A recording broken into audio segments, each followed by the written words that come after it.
I stared at the frozen turkey sitting on the counter. It was a 20-pound bird rock, hard, sweating slightly in the frigid kitchen air. The heating system had been acting up all week, but my parents said they'd call someone after the holidays. My breath puffed in little white clouds in front of my face. My phone lit up on the counter, vibrating against the marble. A group chat notification. Mom created group, holiday bliss. A photo loaded. My mother Susan holding a champagne flute, beaming. Next to her, my father Jeffrey looking relaxed in a linen shirt. And in the background, my twin sisters Ashley and Jessica already wearing oversized sunglasses, clinking glasses in what was clearly a first-class cabin. The caption read, "Finally some peace." Then a text message followed, simple and efficient. "Boarding now, see you in 10 days. House alarm is set, don't wait up." I looked back at the turkey. I was 13 years old. I didn't know how to cook a turkey. I didn't know how to fix a furnace. And apparently I wasn't worth a plane ticket. I didn't cry. I didn't text back asking why. I just stood there in the cold, realizing that family was a word they used when it was convenient, and right now I wasn't. Drop a comment and let me know where you're listening from and what time it is for you right now. I'd love to know who's part of our community. The silence in the house was heavy, like a physical weight pressing against my eardrums. I couldn't cook the turkey, so I found a frozen burrito in the back of the freezer. It was old, the wrapper coated in frost, but it was calories. I put it in the microwave and pressed the button. The hum of the machine was the only sign of life in the entire house. Then with a sharp pop the hum died. The little yellow light on the display vanished. The refrigerator motor shuddered and stopped. The power was out. I stood in the sudden absolute darkness of the kitchen. The cold, which had been creeping in from the edges of the room, now seemed to rush forward to claim the space. My breath was invisible now, lost in the black. I didn't scream. I didn't panic. I just calculated. I had a coat. I had blankets. I could survive the night if I stayed in one room. That was when the light swept across the kitchen window. Twin beams of high-intensity white light cut through the darkness, illuminating the dust motes dancing in the freezing air. A car was pulling into the driveway. For a second, a pathetic, childish part of me thought they had come back. That they had realized they couldn't leave a 13-year-old alone for 10 days. I ran to the window. It wasn't my parents' sedan. It was a massive matte black SUV idling like a predator at the gate. A man stepped out. He was tall, wearing a heavy wool coat that looked like it cost more than the car my mother drove. He didn't rush. He walked to the front door with the steady, inevitable pace of a man who owned the ground he walked on. The doorbell didn't ring, no power, but the heavy knock echoed through the foyer. I opened the door. I knew who he was, though I had only seen him in hushed conversations at funerals or in the background of old photo albums. Uncle Robert. The black sheep, the billionaire industrialist my father called soulless and my mother called dangerous. He didn't say hello. He didn't offer a hug or a platitude. He looked at me, taking in my shivering frame, the dark house and the frozen breath in the air. Then he looked past me into the black void of the hallway. "They set the security alarm," he said, his voice like gravel, "but they didn't set up the auto pay for the electric bill." He stepped inside, not waiting for an invitation. He pulled a leather glove off his hand and checked his watch. "Uncle Robert," I whispered. He looked down at me. His eyes were cold, gray, and completely devoid of pity. They were analytical. He was assessing a problem. "Pack a bag, Alyssa," he said. "Essentials only. You are not staying in a museum." "Where are we going?" "Away from here." I ran upstairs. I didn't pack toys. I didn't pack the photo of my family that sat on my nightstand. I packed clothes, my school books, and my laptop. It took me 4 minutes. When I came back down, he was standing in the kitchen looking at the 20-pound turkey still sitting on the counter, useless and freezing. "Leave it," he said. "Let it rot. It suits them." I walked out the front door and climbed into the passenger seat of the SUV. The interior smelled of expensive leather and conditioned air. It was warm. As we pulled away, I watched my childhood home disappear in the rearview mirror, swallowed by the dark. I didn't know it then, but I had just crossed a border. I was leaving the world of the discarded and entering the world of the architects.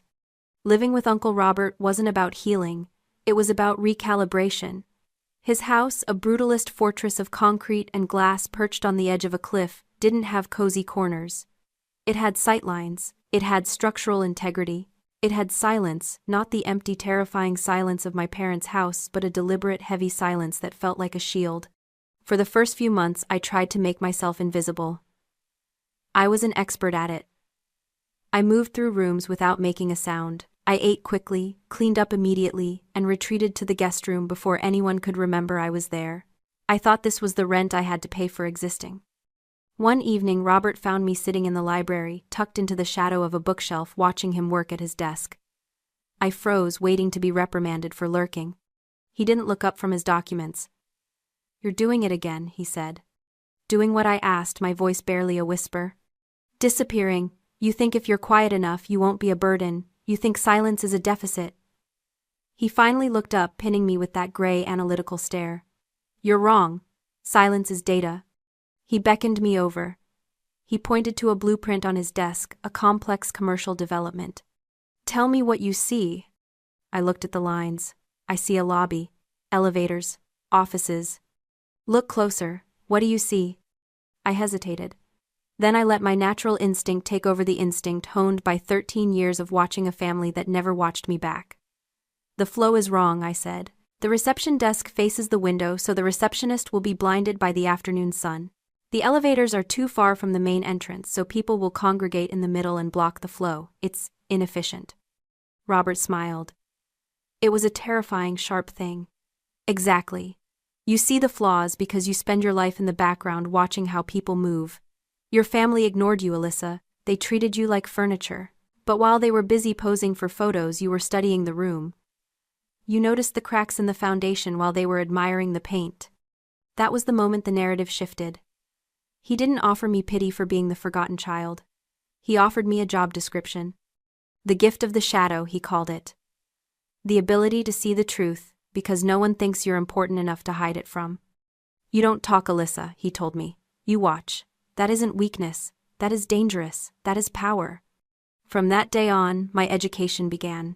He didn't buy me dolls or video games. He bought me books on structural engineering, contract law, and negotiation tactics. He taught me that architecture wasn't just about buildings. It was about controlling behavior. If you control the structure, you control the people inside it. My teenage years weren't marked by proms or football games. They were marked by site visits and board meetings, where I sat in the corner taking notes on who was lying and who was desperate. I stopped checking my phone for texts from my mother. I stopped looking at the photos of their vacations in the Bahamas or the Alps. Those glossy images were just facades, and I was learning to look past the cladding to the rotting beams underneath. I wasn't the abandoned daughter anymore. I was a project under construction. And the foundation was being poured with concrete, steel, and absolute cold resolve. By the time I was 16, I had learned more about leverage than most adults learn in a lifetime. But there was one lesson left. I needed a workspace.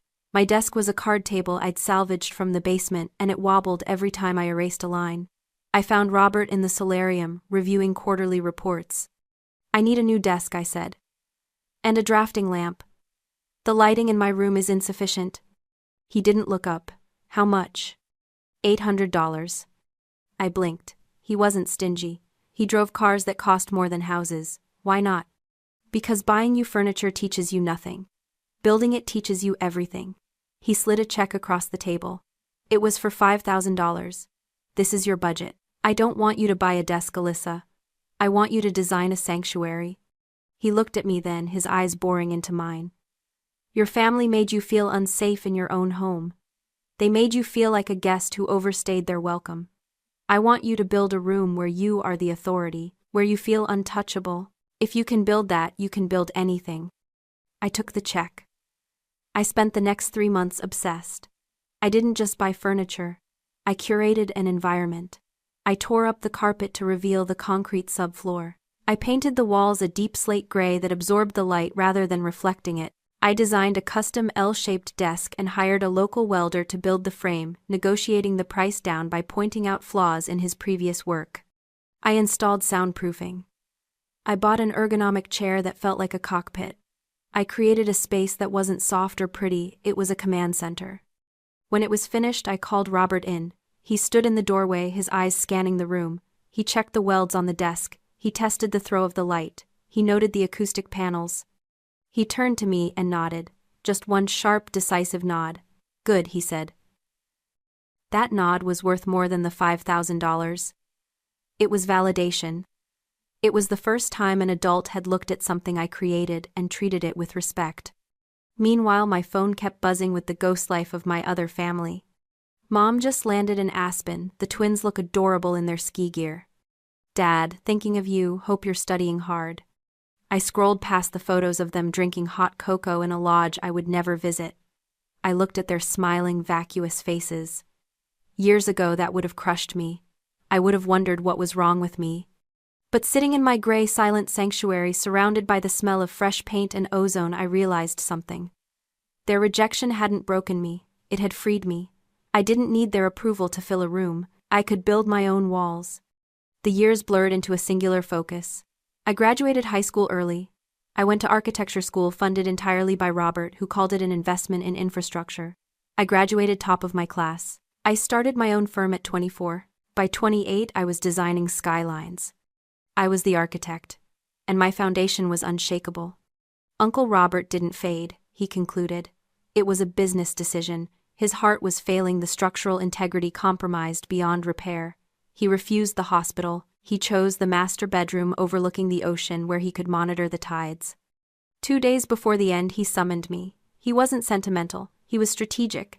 Sit, he rasped, his voice like dry leaves on concrete. He pointed to a thick, sealed manila envelope on the nightstand. That is the demolition order. Do not open it until the reading. I won't. They will come back, Alyssa. The moment the heart monitor flatlines, they will smell the money. They think I am their ATM. They think you are the janitor. He gripped my wrist, his strength surprising me. Don't let them in. Not into your head. Not into this house. He died on a Tuesday morning efficiently between the hours of 4 and 5 a.m. I didn't cry then. I had work to do. I called the lawyer. I called the funeral home. I secured the perimeter. The funeral was held 3 days later. It was a small private service at the Cliffside Chapel, or it was supposed to be. At 10:55 a.m., a fleet of 3 stretched limousines rolled up the gravel drive. They were rented. I recognized the company plates. My family stepped out. They were dressed in designer morning wear, black silk, oversized sunglasses, veils. My mother, Susan, practically collapsed into my father's arms, sobbing loudly for a brother she hadn't spoken to in 15 years. My sisters Ashley and Jessica were live streaming their grief, dabbing at dry eyes with lace handkerchiefs. They looked like a bad production of a Greek tragedy. I stood by the grave wearing a sharp charcoal suit I'd designed myself. They walked right past me. They didn't see the CEO of a multi-million-dollar firm. They saw the 13-year-old girl in the frozen kitchen. They saw a non-entity. Poor Robert, I heard Susan whisper to Jeffrey loud enough for half the congregation to hear. Thank God he didn't marry. The estate should cover the bankruptcy and the renovations on the summer house. They weren't mourning. They were calculating. After the service, they cornered me near the hearse. They didn't hug me. They didn't ask how I was. Alyssa, my father said, his voice dripping with that familiar, patronizing tone. You look tired. He thought I was the nurse. We'll take it from here, sweetie, my mother added, patting my arm with a gloved hand. You've done your duty. We're going to head up to the house to appraise the furniture. We need to see what's worth keeping before the estate sale. She held out her hand. Do you have the keys, or do we need to call a locksmith? I looked at them, and suddenly the architecture of their cruelty made perfect sense. For them to be the Golden family, they needed a failure. They needed me to be the broken, abandoned niece who scrubbed the floors. If they acknowledged that I was the one in power, that I was the architect, their entire self-image would collapse. They needed me to be small so they could feel big. They weren't just vultures. They were parasites starving for a host. The lawyer has the keys, I lied, my voice flat and cold. The reading is tomorrow at the firm. Until then, the house is sealed. Sealed, Ashley scoffed. It's our house. Tomorrow, I said, and turned my back on them. I walked to my car, got in, and watched them in the rearview mirror, arguing with the security guards I had hired to keep the gate locked. The conference room at the law firm was designed to intimidate. It was all dark, mahogany, floor-to-ceiling windows, and air conditioning set to a temperature that kept you awake. My family sat on one side of the table. I sat on the other. Jeffrey was checking his watch, tapping a manicured finger against the polished wood. Susan was whispering to the twins, Ashley and Jessica, who were scrolling through real estate listings on their phones. they were already spending the money. They looked at me only once with a mixture of pity and annoyance, like I was a stain on the tablecloth they couldn't quite scrub out. The lawyer, Mr. Sterling, entered the room. He didn't carry a briefcase. He carried a single, thin file folder. He sat down at the head of the table and adjusted his glasses. Robert preferred efficiency, he said, his voice dry as dust. So I will be brief. Just read the numbers, Jeffrey said, leaning back in his chair. We know he was liquid. Sterling ignored him. He opened the folder. To my brother Jeffrey, he read. I leave you the debt you accrued in 1998. The promissory note for the failed venture is hereby forgiven. You are now solvent. You are welcome. Jeffrey blinked. What? That debt was written off years ago. Where is the cash? Sterling continued. To my sister-in-law, Susan, I leave you the silence you gave your daughter. May it bring you the same comfort it brought her. Susan's mouth fell open. I don't understand. Is this a joke? And finally Sterling said, looking directly at me. To my niece Alyssa, the architect of her own life, I leave the entirety of my estate. The firm, the properties, the investment portfolios, and the residual assets. Everything. The silence in the room lasted exactly 3 seconds. Then it detonated. That's illegal, Jeffrey slammed his hand on the table. He was senile, she manipulated him, she was his nurse, she coerced him. We're contesting this, Ashley screamed, dropping her phone. That's our money, we're the family. I didn't move. I didn't speak. I watched them unravel, with the detached interest of a scientist observing bacteria under a slide. Sterling raised a hand. There is one more document, he said. The room quieted heavy with the desperate hope that this was the correction, the real will. Mr. and Mrs. Miller Sterling said to my parents, You claim Alyssa coerced Robert. However, this document suggests a different dynamic. He slid a piece of paper across the mahogany table toward Jeffrey. It was yellowed with age. I recognized Robert's sharp, angular handwriting and next to it the loopy, careless signatures of my parents. What is this? Susan whispered. A loan agreement, Sterling said, dated December 24th, 15 years ago, the day you left for the Bahamas. My blood ran cold. The date, the frozen turkey, the empty house. You borrowed $500,000 from Robert, Sterling continued, his voice devoid of emotion.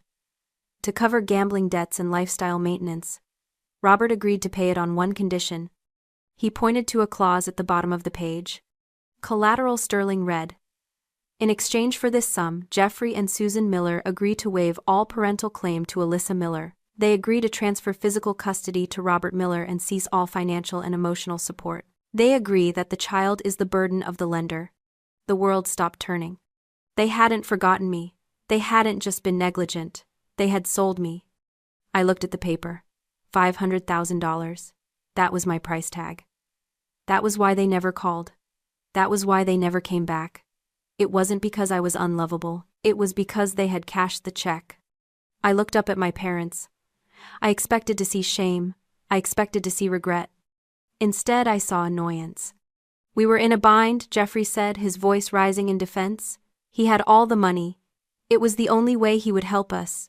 We did what we had to do to survive. We gave you a better life, didn't we? You lived in a mansion. We sacrificed you, Susan cried, tears streaming down her face, tears for herself. It cost you exactly $500,000, I said. My voice didn't shake. It was the voice of the architect. And you spent it all. This is entrapment, Jeffrey shouted at the lawyer. He can't hold that against us. We want our share. You got your share, I said. I stood up. The chair scraped loudly against the floor. 15 years ago, you traded a daughter for a lifestyle. The transaction is complete. I looked at the document one last time. It wasn't a tragedy. It was a receipt. The room was silent, save for the hum of the air conditioning. I stood there looking down at the people who had given me life and then sold it for a quick payout. I didn't feel anger anymore. I felt clarity. The kind of clarity you get when you finally see the structural flaw in a building that's been doomed from the start. Alyssa, my mother whimpered, reaching a hand toward me. Please. We're your parents. I looked at her hand. It was trembling, not with love but with the desperate realization that the ATM was closed. No, I said, you're borrowers, and your credit is no good here. I turned and walked out of the conference room. I didn't look back. I walked through the lobby of the law firm, past the receptionist, who nodded respectfully, and out into the bright, blinding sunlight of the parking lot. I got into my car and drove. I drove past the city limits, past the suburbs where families were living lives I would never understand, and up the winding coastal road to the cliffside house. My house. When I arrived, the gate was open. Security was escorting a familiar black sedan off the property. My parents. They had come straight here hoping to. What beg steal break in? I stopped my car in the driveway and got out. Jeffrey saw me. He rolled down his window, his face twisted with rage. You ungrateful little. Get off my property, I said. My voice was calm. It carried over the sound of the ocean below. Or I will have you arrested for trespassing. This isn't over, he screamed as the security guard waved him forward.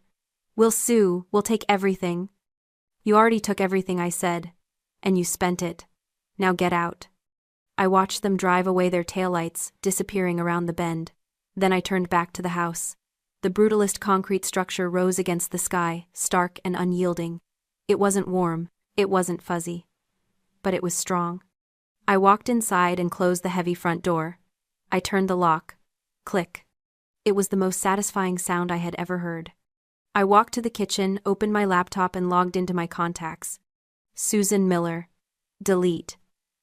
Jeffrey Miller. Delete. Ashley Miller. Delete. Jessica Miller. Delete. One by one, I erased them.